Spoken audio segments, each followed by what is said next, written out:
My name is Dan McGlynn. Thank you all for taking time to spend the next 15 minutes with me. This being a lightning talk, I want to keep things light, keep things fast. We're going to talk about a little bit of philosophy, a little bit of science, a lot of Agile, and hopefully have a little bit of fun. You'll notice that I have an interesting title for this talk, A Grand Ununified Theory of Agility. And where I'm going with this is an idea I had just about kind of a mental model of an observation I'm making of what I think is a growing kind of divide in the Agile community more broadly about the perspective of scaling. And I have some thoughts on, I think, a fruitful way forward that we can all explore, which I'm going to share with you. So to kick off my talk, I'm going to channel my inner 1990s kid and play a little bit of Bill Nye and ask you to please consider the following. I'm going to give an experiment to you guys, a little thought experiment. I'm going to pose to you two Agile teams. These are real Agile teams, and these are real facts about these Agile teams. And I apologize if any of you can't read this. I'll kind of walk through it quickly. I'm going to have you guys kind of give me your best guess of which team you think is doing a better job of being Agile. So on the one hand, we have our Team A, a pretty large team that happens to struggle a little bit with handoffs. Not always easy to get the flow of value going. They've got many waterfalls, so they do design sprints, build sprints, test sprints, who knows how they deploy, and a very long, multi-week annual regression cycle. So that's Team A. Team B, on the other hand, as you can see, they've gotten some pretty major gains. They've gone from a drastic increase in throughput of business initiatives over the same calendar year to year, with the same headcount, much better uptime, much better quality. So by a show of hands, who thinks that Team A is the more Agile team? Okay, 0, I predicted that. Now, who thinks that Team B is the more Agile team? I see hands going up. And of course, you guys, you have to be right? These are like the classic, safe case study worthy benefits, right? Massive increases in throughput, massive increases in business value, massive increases in uptime quality, all the good harmony. So, round of applause, you guys are right. Except, this is the same team. This is actually a real safe Agile release train that all of the facts that I just talked about are true. And what's interesting to me is when I observed that, I detected a whiff of paradox. Because here we have right in front of us avowedly non-ideal Agile practices still producing safe business case worthy benefits. So what could be going on here? What could be causing this thing where despite having crazy amounts of handoffs, we're still getting more business value. Despite having manual regression, we're still getting massive increases in quality. And despite doing design sprints, build sprints, test sprints, we're still somehow coming up with better code. Well, I'm going to pause on that question for a moment, and I think where a lot of this paradox comes from is with the way that we've been moving as a community over the past couple of years. A short perusal of, say, conference blogs or LinkedIn or Twitter will reveal what I kind of call the scale wars, right? How many of you have heard of all this kind of sniping going back and forth of the scale movement and the descale movement? So on the one hand, we've got folks like ourselves that come to the SAFE Summit saying, scaling is great, we want to take these good practices and apply them to bigger and bigger things, more and more complex problems, and we need a little bit of extra structure to get there. And on the other hand, you've got sort of the descale movement, which says, no, you're hijacking the manifesto. It's all about quality craftsmanship code and individual empowerment and all this kind of other stuff. And there seems to be this kind of polarization and gravitation in those two directions, leaving sort of an excluded middle void forming, which could maybe look at the truth or at least experimental validity of both of those perspectives. So what does this mean for us as Agile practitioners? Does this mean we're doomed? Does this mean we have to sort of wait and see which one of these teams is going to win over time and then maybe just hop back across that divide? I don't think that's the answer, and I'll tell you why. Because the exact same thing is happening right now in the world of physics. So there are two physical theories right now that are awesomely tested, awesomely proved, time and time again, paper after paper, study after study, seemingly confirmed. And I'm talking about quantum mechanics and general relativity. I do apologize for that light gray font. It's a lot lighter on this screen than it was on my presentation. But the idea here is they've been abundantly confirmed experimentally over and over and over again. And yet, they are based on incompatible conceptual structures. They literally have tenets, precepts, laws, predictions that are the direct opposite of each other. So I don't have enough time in a 15-minute lightning talk to explain to you the inner, finer workings of these, and nor am I a physicist, so nor could I anyway. But suffice it to say, if you think about quantum realm as the realm of the atom, subatomic particles, all that, one of the inconsistencies is, in the quantum world, things are indeterministic. We cannot exactly predict with certainty the path an electron is going to take around an atom. We cannot know its position and its momentum and its spin and a number of other things at the same time, which leads quantum mechanics to be sort of a very set-based, very probabilistic interpretation of reality, that whatever is real is just sort of the best combination of probabilities. Now, on the other hand, a very conceptually similar thing, orbital mechanics of heavenly bodies, is absolutely deterministic. A general relativity physicist who's concerned with black holes, galaxies, all that stuff, can tell you the exact position of the moon relative to the Earth, relative to the sun, relative to the Milky Way, relative to the rest of the galaxy, and not only that, predict it for you probably millions, if not billions of years into the future. So here on the general relativity side of the fence, we have an absolutely deterministic, if-then, out to infinity causal chain. So how can this be? And what do physicists do about this?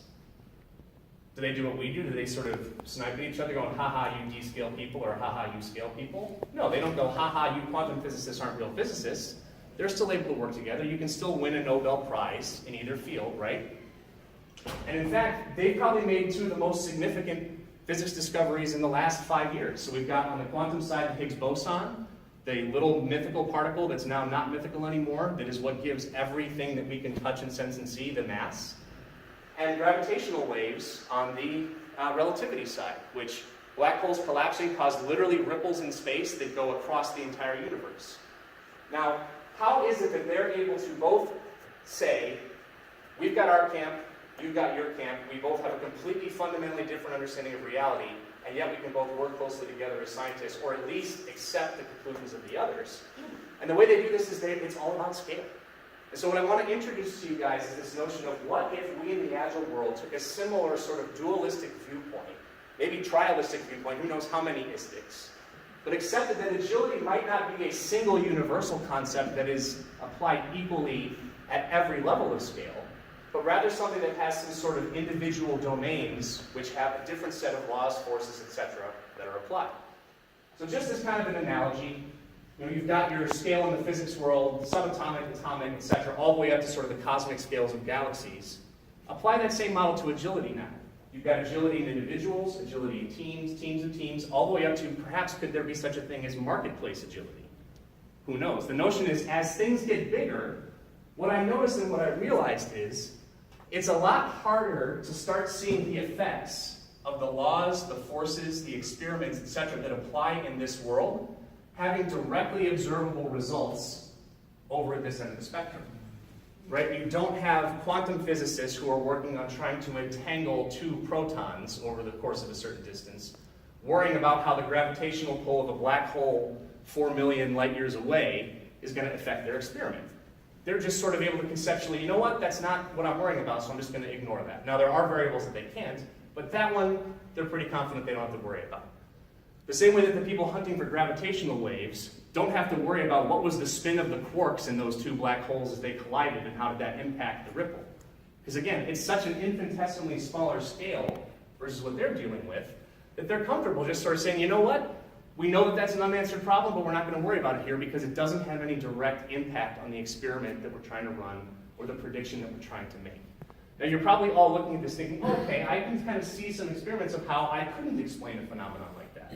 And I think this is what's leading to the type of paradox I saw between those two teams, which is they were achieving some macro scale benefits despite not having some of their experimental variables or some of their practices perfect down this end of the spectrum.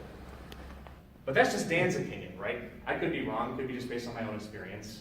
Well, what if Steve Denning agreed with me? So he gave a talk this year at the Agile 2018 conference, and he drew a slightly different distinction. He distinguished what he called operational agility and strategic agility. Now, this isn't the exact same argument I'm making, but I'm going to kind of paraphrase him for a bit. What he calls operational agility is sort of everything up to call it, a safe value stream, right? That you can get absolutely perfect at Agile execution, software development, etc. And what he called literally the dark secret of Agile today is that operational agility might not make much money. Think about it for a minute. Operational agility might not make might not make much money.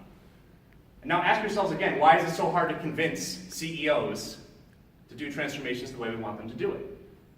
Well, here's your answer, right? Because what the CEO knows, because he lives way up here in macro world, is that the main financial gains of any particular company come not from these small improvements to process and procedures, but to these market-creating innovations that take us from an old customer base to our much bigger universe of non-customers and capture those. Like the market inventions, like the iPod and the Echo, etc. Right? So here we have this notion, and what this statement kind of suggests is that, at least theoretically, it is possible to obtain massive business benefit, regardless of how well or poorly you're doing Agile delivery. And it's also very possible that you could have picture-perfect Agile delivery and still not yield any business results because you're not doing the right stuff. So where does that now leave us as Agile coaches? Where does that leave us as practitioners? Where does that leave us as a community? Well, I think our way forward is to do what physicists do. Let's just own the particular domain of whatever problem it is that we're trying to solve. So what do I mean by this? We walk into a client, and the client says, well, our releases keep failing, and they're really long, and they take a while, and people are working overtime, and they hate it. Well, you can hear that and go, you know what? That probably means I'm in micro world. That probably means I can do things like, let's do some TDD, let's do some continuous integration, let's see if we can shorten the lead time on your release cycles, all that kind of good stuff. But the next day if I walk in and now it's the chief marketing officer saying, this new startup just came into the industry, they're taking away all of our customers, and we don't know whether we should be trying to compete with them, partner with them, or if we should just outright buy them. Can that question be solved by, well, why don't you just do SAFe? Well, why don't you just do Agile? No, because it's a question that has nothing to do with the mechanics of operations. It has everything to do with kind of that gut feel, marketplace level, macro strategy kind of stuff, which again, conceptually can exist independently. What I think we've done as an Agile community is we've kind of lost sight of the difference between correlation and causation. So if you remember from high school science, correlation means two things tend to happen at the same time. Causation means A causes B. Right? So the classic example was, as the incidence of consuming ice cream goes up, so too does the incidence of violent crime.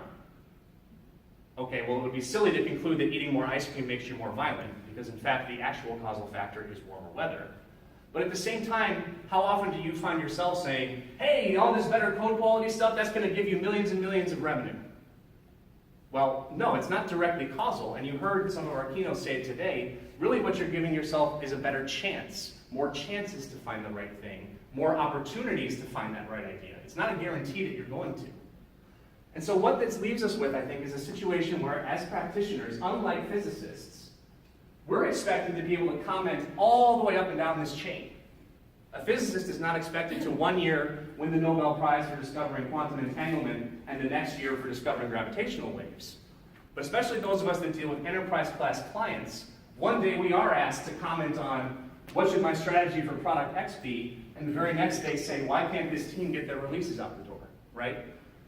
So for some pragmatic answers to that, I think we have a few things that we should consider. So number one is recognize at least the experimental validity of those two domains for their own purposes, for their own bounded experiments, for their own laws and purposes. And secondly, what I think we need to do is if we find ourselves in either one of those camps, the scale or descale side of that equation, we need to sort of move ourselves toward the middle and be empirical, which was really the foundation of this whole movement. We learn by doing, so let's take the chance to get into the world that we're not normally in, understand their problems, understand their perspectives, and I think that's going to make us more well-rounded coaches, and I think that's going to give our clients better results. And at the end of the day, if we're not continuously learning, if we're not continuously challenging our own biases and assumptions, then how much better are we than physicists who would not call each other scientists? So I've got about a minute left. If there's any questions, I'm happy to entertain them, but if not, thank you all for taking the time to listen to me today.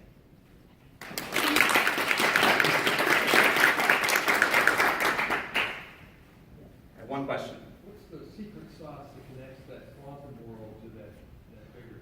Well, again, like my analogy, I don't necessarily think we know, but my whole premise is I don't know that we have to know. Until such time as there's sort of a grand unifying theory of physics, which one doesn't exist yet, I think our best path forward is just to say, it's okay not knowing the answer to that, as long as we properly frame our experimental domain when we have a hypothesis, identify which variables have direct impact on the results and which ones don't.